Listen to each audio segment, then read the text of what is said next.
तपन Singh PIKKMS हाटोड़ी block committee पक्ष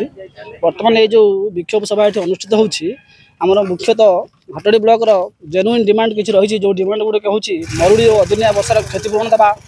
मरईगाँ ठार बलीपुर पर्यटन रास्ता को पक्का करवा समस्त विद्यालय और सरकारी दफ्तर में खाली पड़ा पदवी गुड़िक तुरंत पूरण करवा वार्धक्य भत्ता को 3000 टंका पर्यंत समस्त हिताधिकारी मानक हाथाहाथी जोगाईदेवा यही सब दाबी नहीं आज आम विडीओ पाखक आसीचु और ये गोटे डेपुटेसन दिज्व सरकार को जन विडीओ मध्यम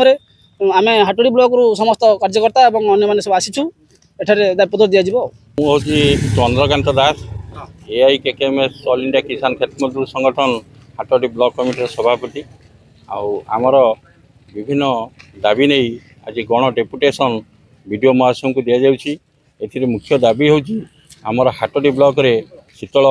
भंडार सरकारी उद्योग रे प्रतिष्ठा करा जाऊ